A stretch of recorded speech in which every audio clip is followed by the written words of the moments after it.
Hey guys, it's Mrs. Wallace. I just wanted to put together a little PowerPoint because we missed some of our class time today to talk about the Renaissance because we were watching the Michael Cohen House Committee meeting, which was really interesting and may end up being significant. So in any case, sometimes it's just an opportunity to just focus on current events for a couple of minutes. But as it turns out, I'm on a field trip tomorrow in the exact hour and a half that our class is. So I'm going to miss our class, which I feel bad about.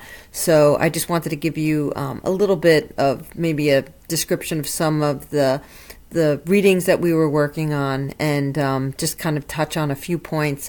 If you have that note sheet, you can use that note sheet and jot down a few things. I'm going to try and do this in 10 minutes or so. The last time we talked in class, we were talking about Pico, Della, Mirandola. This is Giovanni Pico is often how he's referred to. He's from the town of Mirandola. He is Italian, and I think we addressed a little bit of this in class, and you guys were pretty good with describing how he is interested in humanism and describes the human soul as something that's kind of capable. The spirit of the human is kind of capable of not being locked in to the chain of being, and the human is able to, in a sense, not quite become divine, but he kind of suggests that through some God-given traits, humans are able to do certain things that perhaps other creatures aren't able to do. So it seems to elevate the status of humans and humans with reason a little bit. And some of where he gets that from is very much a rejection of Aristotle and more of an invocation of Plato, which is all about this idea of kind of reaching a more perfect kind of form and using knowledge to kind of do that, and this idea that there is some place to kind of aspire to that's in a place that we can't really truly know and understand. It exists perfectly someplace else, and that's something that Mirandola is really interested in. So one of the things that we can kind of pose is, we know that from his writings and the writings of others, humanism will grow, and there will be a variety of schools that are started and almost like clubs that are kind of created, these forums of different places where people are going to get together and talk about some of these humanist ideas, and it becomes kind of a hip, trendy, intellectual movement in the time period of the Renaissance, especially in some of the cities. And we might kind of question in the bigger picture of things, why is that the case? What is it that lends itself to, in addition to people like Pico or Cassandra Fedeli or some of those folks, what is it that lends itself to this type of switch? And there's probably a few different answers to this. So, one thing to note is that in Europe, in the time period of the late 1300s, early 1400s, there's this huge increase in trade, and this is bringing in new ideas, but it's also bringing in new opportunities for wealth, and that becomes really, really important. So some of this trade might be stimulated by the Crusades. Some of this trade, probably in a bigger sense, is stimulated by the Mongols. So if you go back to some of those arguments that Mark Altaweel made, for example, that, Europe is kind of in a position to be on the gaining side of the Pax Mongolica. So there is some, benefits that Europe has in the form of trade goods, and some particular areas start to develop. And, prior to this, you didn't really see Europe as a huge trade center because it didn't have that much to produce. And, even in the time period of the 13 into the 1400s, Europe is just getting its kind of game on in terms of production. And, even quite a few things are slow going. In a city like Venice, Venice has an advantage as being this huge port city. So it's a city-state in Italy, it is kind of its own deal, so it kind of is competing with other city-states, but how Venice gets its wealth is not necessarily from the production of things. It gets its wealth because it has a port, and it's making money off of the trade that's coming up through places like Egypt, from Asia, and then it's taking some of those goods to elsewhere in Europe. And so it's like a hub center.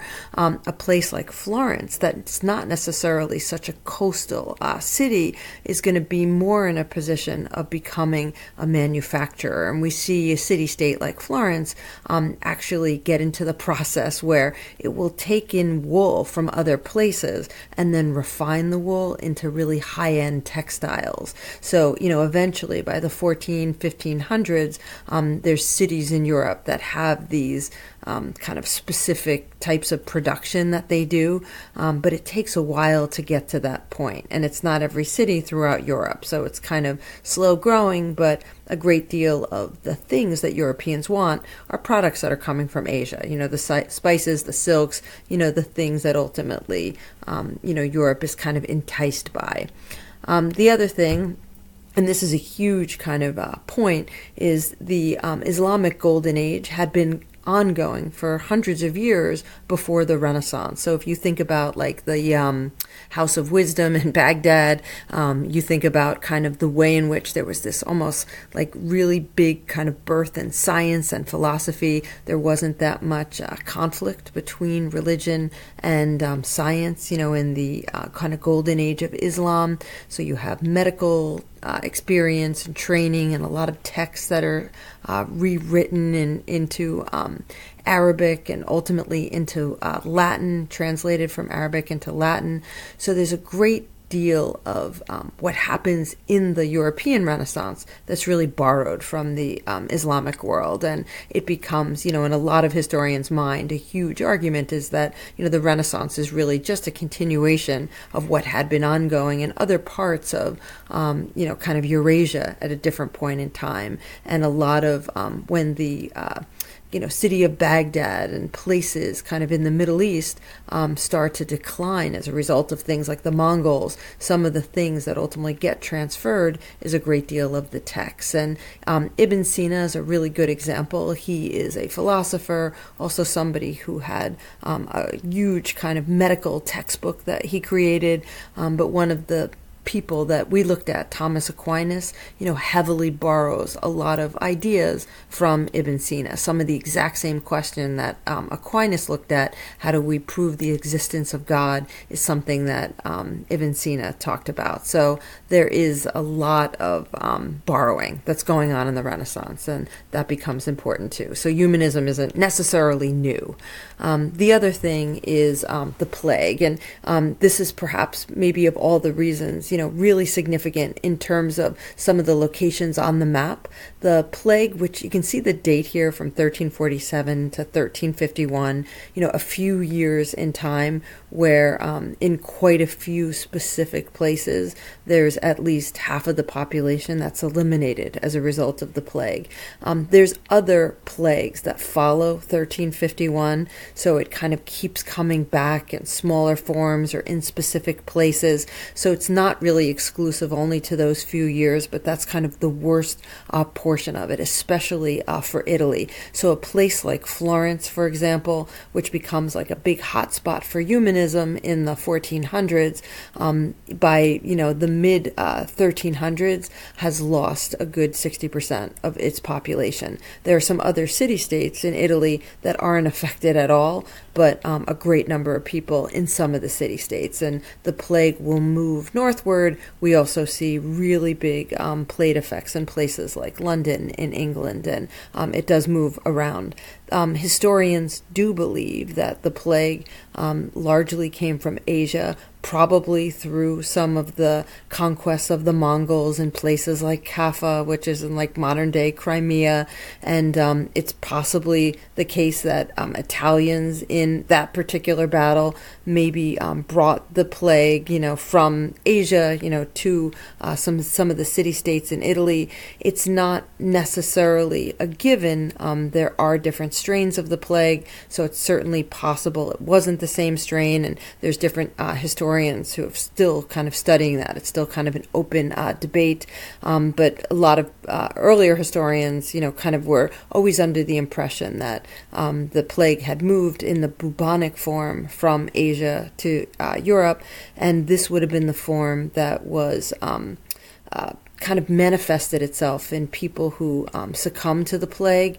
The time frame was about 5 days or so, in which time somebody might get sick from the plague, develop an incredible fever, develop these very large buboes, almost like tennis ball size welts throughout their body, especially in areas of their groin or kind of where, in certain joints.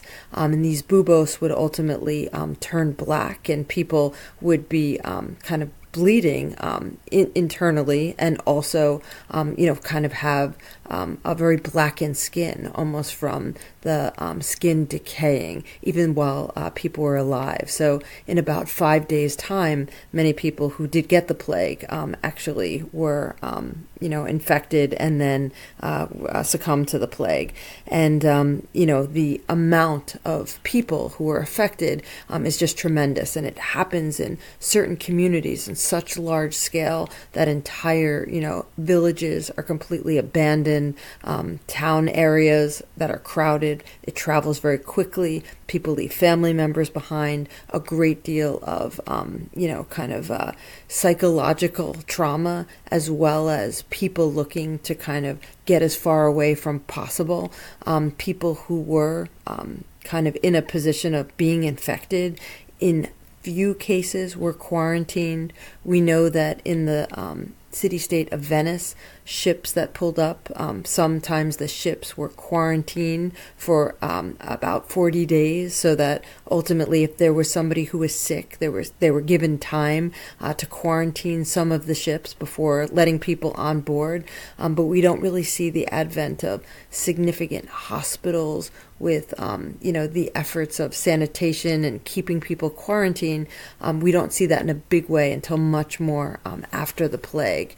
The bubonic form was believed to travel with rats and fleas, and ultimately become kind of a human form. Know that there's other forms of the plague that can also be contracted from human to human, in when somebody coughs or whichever, but that's not the bubonic form. You can see in this image, this is kind of the classic image of a plague doctor. So there were physicians during the time of the plague, some people who also called themselves physicians and may have been in the position. Of course, great deal of physicians ended up dying from the plague, but we often see them pictured in this like beak-like almost mask. And one of the reasons for that is that many of the people in the time of the Renaissance believed that the plague was caused by bad air, and it might have been related to the scent, because there were so many deaths and so many people affected by the plague that the scents in the air would have been really horrid. But the beak held different types of smelling, maybe different types of like a potpourri of different scents that would ward off some of the bad smells and the bad air. And it was believed that this would actually help people not catch the plague. So there really wasn't a kind of a modern science sense of germ theory, although people seem to realize that things like clothing and people could be tainted with the plague, and people definitely wanted to stay away from it. The reading that I posted for you guys the other day is by Boccaccio. He's contemporary to the time period, writes a work of literature, but taps into the ways in which Europeans actually deal with the plague, and also comments a lot on how people think the plague started. There's quite a few commentaries that people believe that it was related to the wrath of God, that people were certain that it was something that they did, at least many people did, or they started to question, in what type of world would there be kind of a divine, figure that would create something like the plague. And so it creates some questions, and it also creates a whole bunch of ways people are going to respond. We see lots of different reactions to the plague. In some cases, people become very, very much, kind of hidden, tucked away from other people, almost like a society that's going to kind of see, an opportunity to get away from others and be fearful of the plague.